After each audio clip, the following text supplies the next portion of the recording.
এবং আজকেও যে ফাইটটা হচ্ছে পৃথিবীতে, দেখা যাচ্ছে যে একটা সময় মনে করা হতো যে যার হয়তো শুধু পারমাণবিক অস্ত্র আছে সেই যুদ্ধে জিতবে, এবং এটাই যুদ্ধের একমাত্র লাস্ট রেজাল্ট, এবং যার দেখা যাচ্ছে বিশাল বিশাল বিমান আছে সেই জিতবে। কিন্তু নিকট অতীতে পাকিস্তান এবং ভারতের যুদ্ধে, তারপরে পাকিস্তান আফগানিস্তান, এখন ইরান এবং ইসরায়েল, এই যুদ্ধগুলোতে যে দেখা যাচ্ছে যে না, ন্যূনতম ড্রোন বানানোর জ্ঞান থাকলেই একটা যুদ্ধকে কন্ট্রোল করে ফেলা যায়। রাশিয়া এবং ইউক্রেন যুদ্ধ চলছেই ড্রোনের উপর দিয়ে। যে যত ভালো ড্রোন বানাতে পারে, যে যত ভালো ড্রোন উড়াতে পারে, এই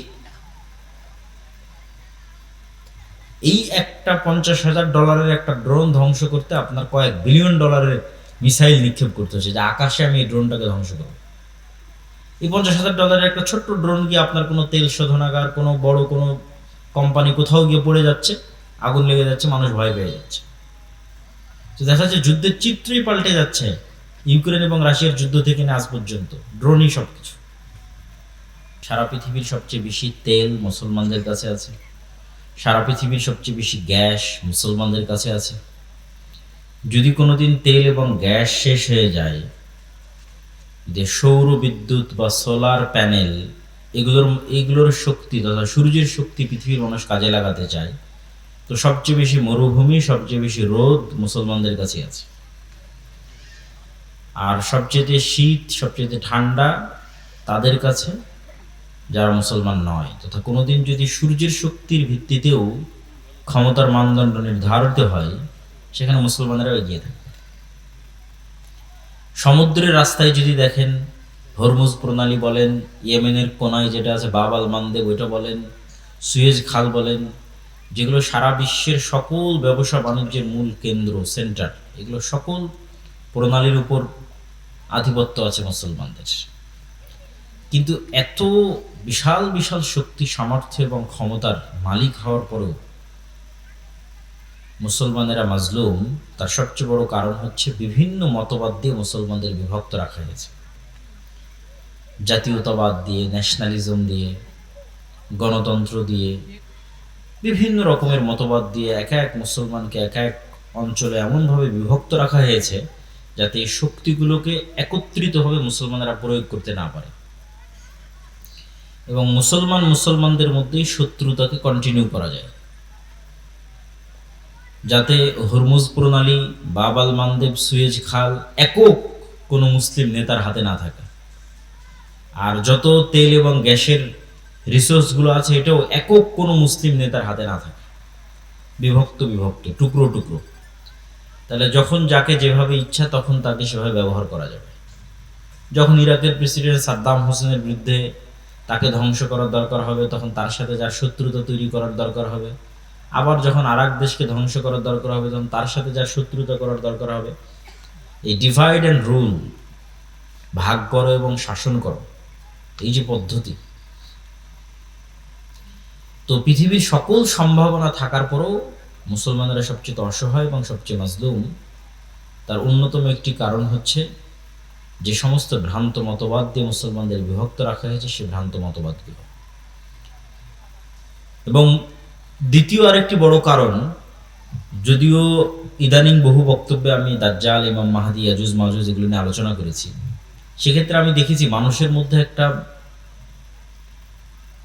মনের ইচ্ছা লক্ষ্য করা যায় যে মানুষ, আমার ধারণা যে সাধারণ মুসলমানদের যদি অবস্থা হয়, তাহলে অন্য সব জায়গায় সকলের একই অবস্থা, যে সবাই এই মনে করে বসে আছে যে হ্যাঁ, আমার তো কিছু করার দরকার নাই, ইমাম মাহদি আসবে, উনিই সব করবে, ঈসা আলাইহিস সালাম আসবে, উনিই সব করবে,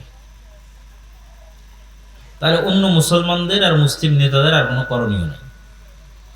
এই চিন্তা যদি সুলতান মোহাম্মদ আল ফাতেহ করতেন, তাহলে উনি মাটির উপর, পাহাড়ের উপর দিয়ে জাহাজ চালাতে পারতেন না। উনি কিন্তু ইস্তাম্বুল বিজয় করার সময় মাটির উপর দিয়ে জাহাজ চালাইছে, পানির উপর দিয়ে নাই।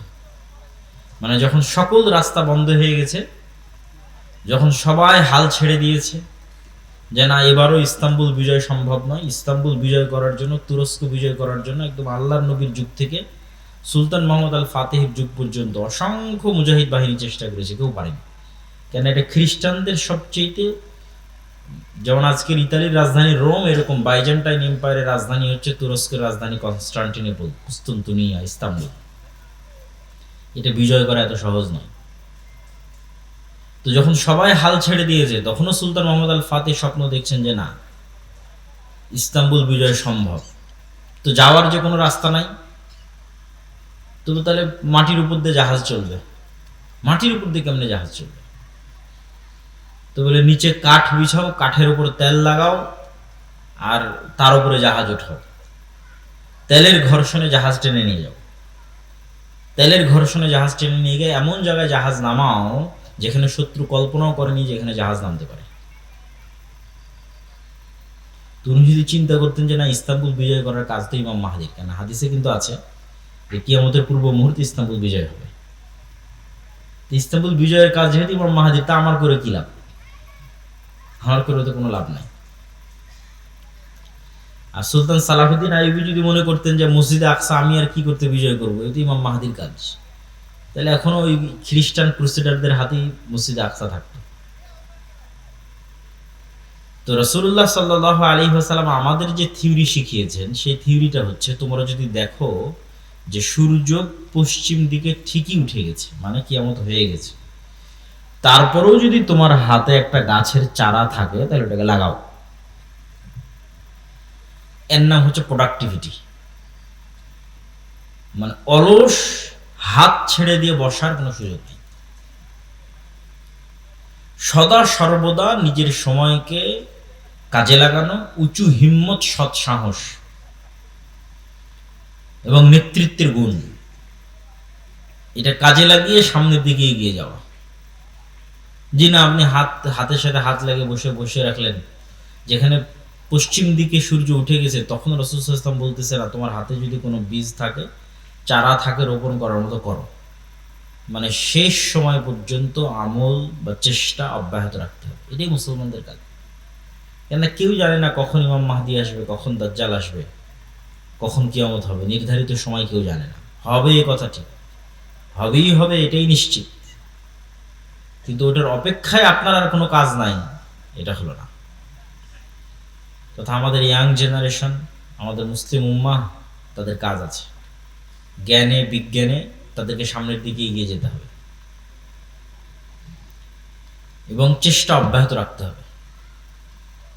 যেই মুহূর্তে মুসলমানদের হাতে মোগল সাম্রাজ্য এবং যেই মুহূর্তে ওসমানী খেলাফত, এই সুলতান মোহাম্মদ আল ফাতেহেরই পরবর্তীতে ওসমানী খেলাফত আরো বৃহৎ আকার ধারণ করে তুরস্ক থেকে, সেই মুহূর্তে ইউরোপ জ্ঞান এবং বিজ্ঞান চর্চা কেবল শুরু করছে। 1800 শতক, 1700 শতক কেবল জ্ঞান বিজ্ঞানের চর্চা শুরু করেছে। নতুন নতুন কামান, গোলা বারুদ, গুলি, ঠিক আছে, এগুলো, তারপরে যুদ্ধ জাহাজ, এগুলো কেবল নতুন নতুন আবিষ্কার করতেছে। তো তখন যদি মুসলমানেরা, এই উসমানীয় খেলাফতের মুসলমানেরা অথবা ভারতের মোগল শাসকেরা চিন্তা করতো যে না, আমরাও জ্ঞান এবং বিজ্ঞানে বিনিয়োগ করব, এরা এটা করেনি। তখন ওই ওসমানী শাসকেরাও এবং মোগল শাসকেরাও, এরা সব টাকা পয়সা ব্যয় করেছে বিশাল বিশাল ইমারত তৈরিতে, কারুকার্য খচিত তাজমহল, মসজিদ, আরো প্রাসাদ, ভবন, উন্নত উন্নত ইঞ্জিনিয়ারিং, শৈল্পিক কেমনে বিল্ডিং বানানো যায়, এটার পিছনে সব টাকা পয়সা শেষ করে দিয়েছে। তো তাজমহলের পিছনে যা টাকা ব্যয় করেছে, ওই টাকা যদি ভারতের মুসলমানদের সন্তানদের জ্ঞানের পিছনে ব্যয় করা হতো, তাহলে হয়তো মুঘল সাম্রাজ্যের পতন নাও হতে পারতো। আল্লাহু আলাম, আল্লাহ ভালো জানে। হয়তো যখন ব্রিটিশরা এই দেশে এসেছিল, তখন হয়তো তাদের মতো শক্তি সামর্থ্য মুসলমানদেরও থাকতো লড়াই করার মতো। তো একই অবস্থা আজকে মুসলমানদের বিরাজ করছে। এই যে মুসলমানদের তেল আছে, গ্যাস আছে, টাকা পয়সা আছে, রিসোর্স আছে, সমুদ্রের প্রণালী আছে, কিন্তু এই টাকা পয়সাগুলো মুসলমানরা কি করতেছে? বিশাল বিশাল উঁচু উঁচু বিল্ডিং, পর্যটন খাত, যে আমরা পর্যটন খাতকে উন্নত করব, পর্যটন খাতের পিছনে ব্যয় করব, মানুষ আসবে ঘুরতে, এখান থেকে আমরা ইনকাম করব। এই যেটার পিছনে ব্যয়, জ্ঞান এবং বিজ্ঞান শিক্ষার পিছনে কোনো ব্যয় আছে, কিন্তু ওই মাপের ব্যয় নাই যে না আমার মূল টার্গেট জ্ঞান বিজ্ঞান। তো কিরকম ভয়াবহ পরিস্থিতির মুখোমুখি হতে পারে মুসলমানেরা, তা তো চোখের সামনেই দেখা যাচ্ছে। তো এই জন্য আমাদেরও নিজ নিজ সাধ্যের জায়গা থেকে যে না হ্যাঁ আমি আমার জায়গা থেকে কি করতে পারি, আমাদেরকেও আমাদের জায়গা থেকে দুটো কাজ করতে হবে। সৎ নেতৃত্ব কিভাবে তৈরি হবে তার প্র্যাকটিস, জ্ঞান এবং বিজ্ঞানে কিভাবে আমরা সামনের দিকে এগিয়ে যাব তার চেষ্টা। আমাদের বিশ্ববিদ্যালয়গুলোর অবস্থা আরো শোচনীয়। আরব বলেন, পারস্য বলেন, তারা মোটামুটি তাও কিছু আছে, আমাদের দেশে তাও না। এখানে অতটুকুও নাই, এখানে শুধু চেতনা বিক্রি হয়, সভাপতি আর সহসভাপতি পদ বিক্রি হয়, আর দলীয় এবং ছাত্র রাজনীতি এবং অস্ত্র মারামারি গন্ডগোল এটাই শেখানো হয়। এবং সেখান থেকে বের হয় চাঁদাবাজ, সেখান থেকে বের হয় সন্ত্রাস, সেখান থেকে বের হয় দুর্নীতিবাজ। দেশের জন্য কিছু করবে এরকম প্রজন্ম তৈরি হয় না। ফলত 52 বছরও এই দেশে বলার মতো কিছু নাই, যে এই দেশের কিছু হয়েছে কিছু আছে এরকম নাই। না ডিফেন্স সিস্টেম, না সামরিক খাত, না অন্য আর কোনো জ্ঞান গবেষণা, কোথাও বাংলাদেশ বলতে পারবে না যে না এই জায়গায় আমি নিজের পায়ে দাঁড়িয়ে আছি। তো এই যে আমাদের ভয়াবহ অবস্থা, এটার থেকে বের হওয়ার জন্য পড়াশোনা, জ্ঞান বিজ্ঞান এবং নেতৃত্বের গুণাবলীর বিকাশ। নেতৃত্বের গুণাবলীর বিকাশ কিভাবে হবে? আগের বহু বক্তব্যে তুলে ধরা আছে যে সত্যবাদিতা এবং ন্যায়পরায়ণতাই হচ্ছে নেতৃত্ব বিকাশের একমাত্র রাস্তা। যে কোনো মানুষ চিন্তা করবে যে আমি শতভাগ সত্য বলবো এবং শতভাগ ন্যায় প্রতিষ্ঠা করব, সেই নেতা। প্রথমে কোথায় করতে হবে? প্রথমে পরিবারে, তারপরে কোথায় করতে হবে? আশেপাশে। পরিবারে আমি আমার স্ত্রীকে হক দেই না, মানে আমি নেতা নই, আমার মধ্যে নেতৃত্বের যোগ্যতা নাই, আমাকে দিয়ে আল্লাহ সুবহানাহু ওয়া তাআলা নেতৃত্বের খেদমত নেবেন না। বাবা মায়ের কথা শুনি না, বাবা মায়ের হক আদায় করি না, মানে আমি নেতা নই। নিজের বোনকে পিতার সম্পত্তিতে ন্যায়ের সাথে ভাগ দেইনি, তার মানে আমি নিজেই জালেম, আমি ন্যায় প্রতিষ্ঠাকারী নই। তাহলে নেতা তৈরি হয় এই দুইটা জিনিসের উপর ভিত্তি করে, সত্য বলা এবং ন্যায় প্রতিষ্ঠা করা।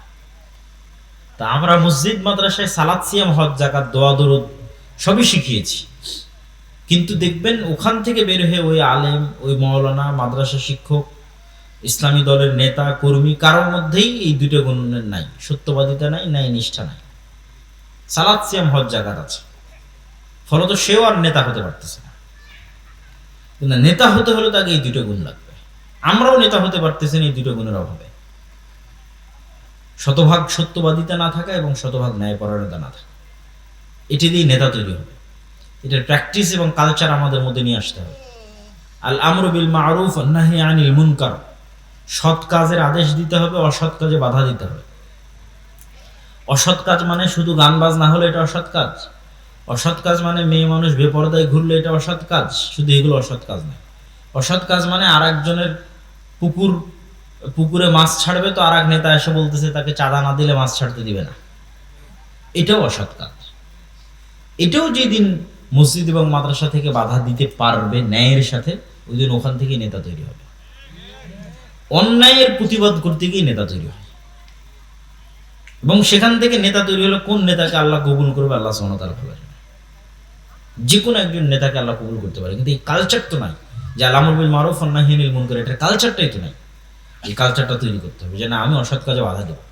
অসৎ কাজ মানে সকল অসৎ কাজ, মানুষের সাথে যে অসৎ কাজ অন্যায় হচ্ছে ওটা তো বাধা দেব। এই বাধা দিতে গিয়ে আপনি নেতা হয়ে যাবেন, আর বাধা না দিয়ে চুপচাপ থাকবেন, কোনোদিন নেতা হতে পারবেন না, নেতা হওয়া সম্ভব নয়। আর জ্ঞান এবং বিজ্ঞানের ক্ষেত্রে অন্তত ন্যূনতম আমাদের যে মসজিদগুলো আছে, এই মসজিদগুলোকে তো আমরা অন্তত জ্ঞানের কেন্দ্র তৈরি করতে পারি। ইসলামে মসজিদ শুধুমাত্র 5 ওয়াক্ত সালাতের জন্য তারপর বন্ধ, এরকম ইতিহাস নাই, রাসূল সাল্লাল্লাহু আলাইহি ওয়াসাল্লামের যুগেও ছিল না। তার আগেও ছিল না। ইসলামে মসজিদই হচ্ছে সোশ্যাল কালচারাল সেন্টার, এবং এটা আমি আরো ভালোভাবে ফিল করেছি। ইউরোপ এবং আমেরিকায় অনেক জায়গায় দেখবেন মসজিদ নামে অনুমোদন নাই, সব জায়গায় কালচারাল সেন্টার নামে অনুমোদন। Islamic cultural centre, Mohammadia cultural centre, সালাফি কালচার, ওটা কিন্তু মসজিদ। কিন্তু গভর্নমেন্ট থেকে পারমিশন নিয়েছে কি হিসেবে? কালচারাল সেন্টার হিসেবে। তার মানে গভর্নমেন্টের দৃষ্টিতে এই মসজিদটা একটা কালচারাল সেন্টার।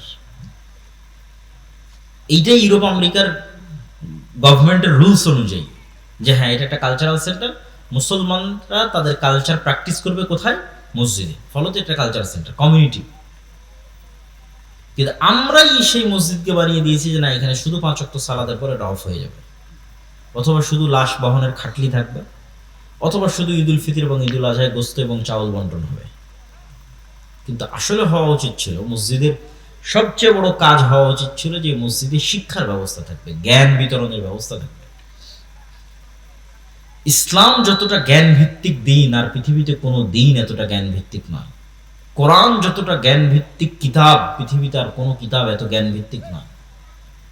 কিন্তু হতভাগা আমরা, যে আমরাই মুসলমান হয়ে কোরআন পড়ে জ্ঞান থেকে দূরে চলে গেছি, জ্ঞান চর্চা থেকে দূরে চলে গেছি। ইসলামী দল বলেন, সংগঠন বলেন, ইয়াং জেনারেশন বলেন, সবাই জালসা করতে পারদর্শী, মিছিল করে লিল্লাহে তাকবীর আল্লাহু আকবার দিতে পারদর্শী, জীবন দিতে পারদর্শী। ভাই আমি আল্লাহর জন্য, আল্লাহর রাস্তায় জীবন দিতে চাই, কিন্তু জ্ঞানী এবং যোগ্য হতে চায় না। আল্লাহর রাস্তায় জীবন দিয়ে দিবে, কিন্তু জ্ঞানী যোগ্য হবে না। তা আল্লাহর রাস্তায় জীবন তো আগেও দিয়েছ, এখনো দিচ্ছ, পরেও দিবা। কিন্তু জুলাইয়ে জীবন দিয়ে ক্ষমতা কারা নিয়ে গেছে? তোমার উত্তরসূরিরা না। কেন? তোমার উত্তরসূরিরা যোগ্য ছিল না, জ্ঞানী ছিল না। যারা জ্ঞানী এবং যোগ্য ছিল, বামপন্থী, ওরা নিয়ে গেছে। তাহলে জীবন দিয়ে কোনোদিন ক্ষমতা পাওয়া যায় না। তুমি জীবন দিবে, ক্ষমতা আর একজন নিয়ে যাবে। তাহলে তোমাকে ওই যোগ্যতা এবং জ্ঞানের জায়গাগুলোতে ঢুকতে হবে। তোমার মিডিয়া কোথায়? মুসলমানদের পক্ষে কথা বলবে, এই মিডিয়া কই? এই মিডিয়ার জন্য তার জীবন দেওয়া লাগবে না, এই মিডিয়া তৈরি করার জন্য জ্ঞান এবং যোগ্যতা লাগবে। মুসলমানদের একটা ইংরেজি মিডিয়া থাকবে, আরবি মিডিয়া থাকবে, সেটা কই? এটার জন্য জীবন দেওয়া লাগবে না, এটার জন্য জ্ঞান এবং যোগ্যতা লাগবে। ব্রাকের মতো মুসলমানদের কোনো অর্থনৈতিক প্রতিষ্ঠান নাই, কই? এটার জন্য জীবন দেওয়া লাগবে না, জ্ঞান এবং যোগ্যতা লাগবে। যে সে কোরআন নিজেই বুঝবে, অন্তত আরবিটা বুঝতে পারবে, নাহলে তো পরিবর্তন হবে না। পরিবর্তন হওয়ার জন্যই আল্লাহ কোরআন দিয়েছে, আপনার অন্তরে প্রভাব বিস্তার করার জন্যই আল্লাহ সুবহানাহু ওয়া তাআলা কোরআন দিয়েছে। এটা যদি আপনি যতক্ষণ নিজে ফিল এবং অনুভব না করতে পারবেন, আপনি হেদায়েতের রাস্তা পাবেন না। শেষ জামানায় ইমাম মাহদিদের সময়ে, ঈসা আলাইহিস সালামের সময়ে যারা জেরুজালেম বিজয় করবে, ইস্তাম্বুল বিজয় করবে, রোম বিজয় করবে, ভারত বিজয় করবে, এরকম দেশগুলো যারা বিজয় করবে, তারা ওই মানের ইমান কোথায় থেকে সংগ্রহ করবে? নবী তো নাই, মুহাম্মদ সাল্লাল্লাহু আলাইহি ওয়াসাল্লাম তো নাই, সাহাবীরা তো নাই, কিন্তু ওদের ইমান সাহাবীদের মতোই হবে, সাহাবীদের কাছাকাছি হবে। মদিনার সর্বশ্রেষ্ঠ ইমানওয়ালা মানুষগুলো বের হয়ে আসবে। কেমনে তারা ইমানটা তৈরি করবে? কোরআন দিয়ে। কোরআনের সংস্পর্শে তাদের ইমানের লেভেল ওই জায়গায় পৌঁছে যাবে। এই জন্য আমাদের মসজিদগুলোতে মক্তব চালু করা, জ্ঞান শিক্ষার ব্যবস্থা করা, জ্ঞান উপার্জনের ব্যবস্থা করা, জ্ঞানের পিছনে সময় দেওয়া, এগুলো অতীব জরুরি এবং অতীব প্রয়োজনীয়। এবং এই যে যা অর্থ আমরা জালসা সম্মেলনের জন্য ব্যয় করে থাকি, এই অর্থের একটা অংশ যদি আপনি ইমামের বেতন বাড়ানোর জন্য ব্যয় করেন, এই অর্থের একটা অংশ যদি ইমামকে ভালো প্রশিক্ষণ দেওয়ার জন্য ব্যয় করেন, এই অর্থের একটা অংশ যদি ওই ইমামকে প্রশিক্ষণ দিয়ে গ্রামে মক্তবের বাচ্চাদের কেমনে শতভাগ মক্তবে বাচ্চাদের উপস্থিত করানো যায়, তার পুরস্কার প্রতিযোগিতা, ওগুলোর পিছনে ব্যয় করেন, তাহলে আপনার এই জালসা করে যা উপকার হয়েছে তার চেয়ে 10 গুণ 100 গুণ বেশি উপকার হবে। শুধু এই ছোট্ট ছোট্ট পদক্ষেপগুলো, যে না আমার মসজিদের ইমাম হবে খুবই যোগ্যতা সম্পন্ন, ফলত একটা ভালো বেতন দিতে হবে, এই ইমাম সাহেবকে আমি আরো অনেক ট্রেনিং করাতে চাই, ইমাম সাহেবকে আমি মসজিদে মক্তব চালাতে চাই, গ্রামের সব বাচ্চা যেন এই মক্তবে আসে, তার জন্য বিভিন্ন রকমের পুরস্কার, চকলেট ইত্যাদি, সাইকেল ইত্যাদি বিতরণের ব্যবস্থা করতে চাই। যাতে পুরো গ্রামের একটা বাচ্চাও কোরআন এবং দ্বীনের জ্ঞান থেকে দূরে না থাকে। এটা সবচেয়ে স্থায়ী, পার্মানেন্ট এবং দীর্ঘমেয়াদী। কেন এরাই এই মক্তবে যারা পড়তেছে এরাই তো বিভিন্ন স্কুল কলেজে এই দেশের ডিসি, ওসি, এসপি, মন্ত্রী, মিনিস্টার এই জায়গাগুলোতে যাবে। তো ছোটতে যদি আপনি তাদের শিখিয়ে দিতে পারেন নবীদের জীবনী, সাহাবীদের জীবনী, ঈমান, আকীদা, আদর্শ, সত্যবাদিতা, ন্যায়পরায়ণতা, তার কিছু না কিছু প্রভাব থাকবে। এই জন্য আমাদের যে নিজস্ব মক্তবের সিলেবাস আছে এটা ওইভাবেই তৈরি করা, তালিমউদ্দিন বা আদর্শ শিক্ষা, যেটার উপর আপনারা মক্তব অলিম্পিয়াড দেখলেন এনটিভির পর্দায়, ছোট ছোট বাচ্চাদের নবীদের জীবনী থেকে শুরু করে আদব কায়দা থেকে শুরু করে সব কিছু, এই সিলেবাসের উপর ট্রেনিং দিয়ে আপনাদের আশেপাশের সকল মসজিদে মক্তব চালু করা দরকার। আর এই ট্রেনিংয়ের জন্য যাতায়াত খরচও ফ্রি, এই ট্রেনিংয়ের জন্য থাকা খাওয়াও ফ্রি, এই ট্রেনিংয়ের জন্য সিলেবাসও ফ্রি। মানে বাচ্চারা যে সিলেবাসটা নেবে, বইটা নেবে, এটাও ফ্রি। তো এত কিছু বিনামূল্যে দেওয়ার পরেও যদি এই কাজে আপনারা আগ্রহী না হন, তাহলে জবাবদিহিতা তো আল্লাহ সুবহানাহু ওয়া তাআলার দরবারে আপনাদেরকে দিতে হবে। প্রিয় উপস্থিতি, ইয়াং জেনারেশনের উদ্দেশ্যে এবং উপস্থিত সকলের উদ্দেশ্যে, মুসলমানদের এই যে পরিবেশ এবং পরিস্থিতি, এই পরিবেশ এবং পরিস্থিতি সামনে আরো ভয়াবহ হবে। ফিতনা থামার লক্ষণ খুব কম এবং আমাদেরকে অনেক বড় বিপদ এর মুখোমুখি হতে পারে। দুর্ভিক্ষ যদি দেখা দেয় বাংলাদেশে, আশ্চর্যের কিছু নাই। এরকম পরিস্থিতি যদি আর 2-3 মাস চলে, তেল এবং গ্যাসের সংকট, আর এই সংকট শুধু বাংলাদেশে তা নয়, এই ইন্দোনেশিয়া, মালয়েশিয়া, ফিলিপাইন, থাইল্যান্ড, একই সিনারি। ভারত, পাকিস্তান, এমনকি ইউরোপ, এমনকি আমেরিকা, সব জায়গায় সেম সিনারি। ফলত এটা বিশ্বের অর্থনীতিতে যে প্রভাব আসবে, এই প্রভাব আমাদের দেশে যখন পড়বে তখন এখানে দুর্ভিক্ষ দেখা দিতে পারে। আপনার তেলের দাম বাড়ার সাথে সাথে সারের দাম বাড়বে, আপনার চাষের খরচ বেড়ে যাবে। ফলত সকল দিক থেকে আমরা একটা বিপদ মুহূর্ত এবং ফিতনাময় মুহূর্তের দিকে পড়ে যাব। এবং এই শেষ জামানাগুলোতে দাজ্জাল বা দাজ্জালীয় শক্তির যে ফিতনা, এই ফিতনা থেকে বাঁচার একটাই উপায়, এটা বলে আমার বক্তব্য শেষের দিকে চলে যাব, যে এইরকম ভয়ঙ্কর মুহূর্তগুলোতে আপনি কিভাবে ফিতনা থেকে বাঁচবেন।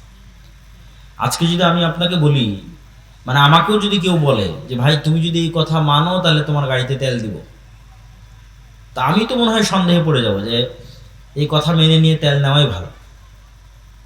তো এর চাইতে ভয়ঙ্কর ঘটনা তো দাজ্জাল ঘটাবে। এই তেল নয়, দাজ্জাল বলে আকাশ বৃষ্টি বন্ধ করে দেবে, জমিন ফসল বন্ধ করে দিবে। হয় আমাকে রব মানো, নাহলে আকাশে বৃষ্টি বন্ধ, জমিনের ফসল বন্ধ। এখন যদি আপনাকে বলি যে ভাই তুমি এই কাজ না করলে তোমার তেল নাই, তোমার মোটর সাইকেলে তেল নাই, তোমার গাড়িতে তেল নাই, তো সবাই যে ইমান বিক্রি করে দিবে, কয়জন ইমান নিয়ে থাকবে?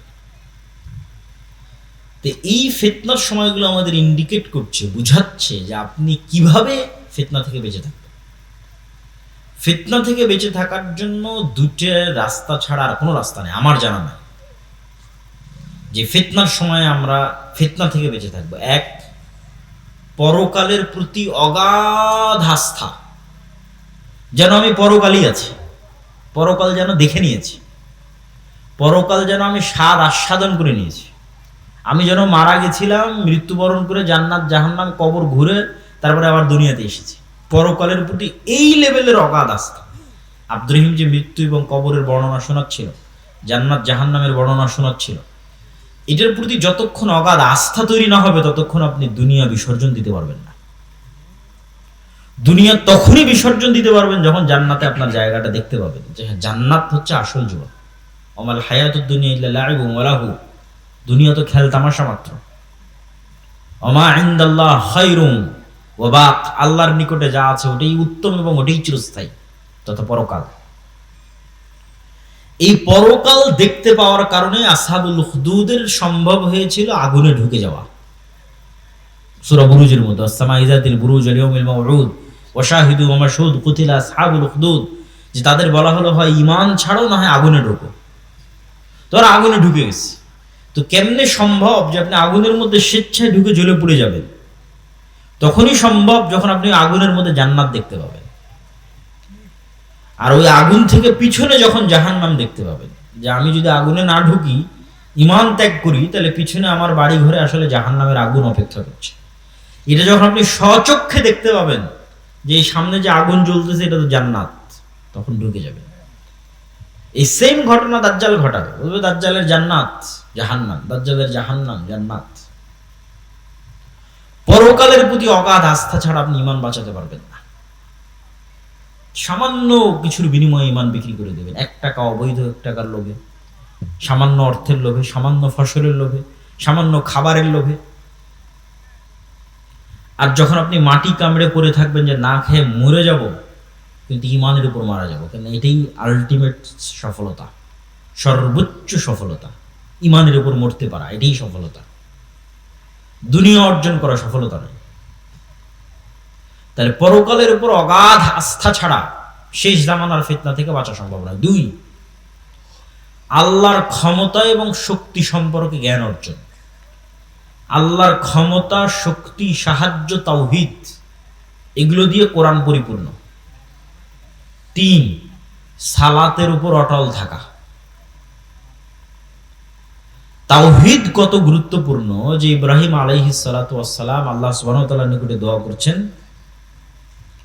রব্বি জাআল হাযাল বালাদা আমিনান ওয়াজনুবনি ওয়া বানিয়া আন না'বুদাল আসনাম। হে আল্লাহ, এই মক্কা শহরকে নিরাপদ করে দেন, আর আমার পরবর্তী বংশধর যেন কেউ মূর্তি পূজক না হয়, মানে শিরক না করে। আরো একটা দোয়া কি করছেন, রব্বি জাআলনি মুকিমাস সালাহ ওয়া মিন যুররিয়াতি। আল্লাহ, আমি যেন কোনোদিন বেনামাজি না হই, আমার পরবর্তী বংশধর যেন বেনামাজি না হয়।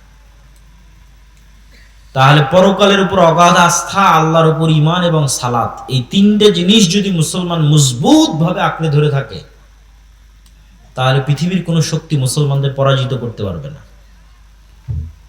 পরাজিত করতে না পারা মানে এই নয় যে আপনাকে ক্ষমতার থেকে ফেলে দিল। পরাজিত করতে না পারা মানে আপনার ঈমান কিনতে পারেন, এটাই পরাজিত না করা। কেননা দাজ্জাল যখন আসবে, সব ক্ষমতা তো দাজ্জাল নিয়েই নিবে। তাহলে কি মুমিনরা পরাজিত হয়ে গেল? সব ক্ষমতা যে দাজ্জাল নিয়ে নিল, তো মুমিনরা পরাজিত হয়ে গেল? আল্লাহর নবী বলছেন, শামের আকাবা, শামের গিরিপথের মধ্যে একদল মুসলমান অপেক্ষা করবে, যারা ক্ষুধার তাড়নায় তাদের ধনুক পর্যন্ত জ্বালিয়ে খাবে। দাজ্জালের ফিতনার সময় কোনো খাবার থাকবে না। তো ওই মুমিন মুসলমানেরা পরাজিত না, ওর ঈমান যে দাজ্জাল কিনে নিতে পারেনি, এটাই হলো ওদের সফলতা। ওরা বিজয়ী, দাজ্জাল পরাজিত।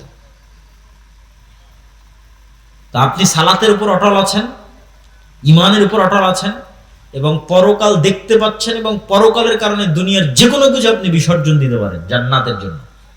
এটার উপর যতক্ষণ অটল থাকতে পারবেন, ততক্ষণ আপনি ফিতনা মুক্ত থাকবেন, ফিতনা যত বড়ই হোক, শেষ জামানার ফিতনা হোক আর শুরুর জামানার ফিতনা হোক। কেননা মৃত্যু মুসলমানদের কাছে একটি কাঙ্ক্ষিত বিষয়। মৃত্যু মুসলমানদের কাছে অকাল নয়, মৃত্যু মুসলমানদের কাছে ভীতির নয়, মৃত্যু মুসলমানদের কাছে ছটপট করে বাঁচার জন্য নয়, মৃত্যু মুসলমানদের কাছে অগ্রিম প্রস্তুতি, মরা ব্যর্থতা নয়।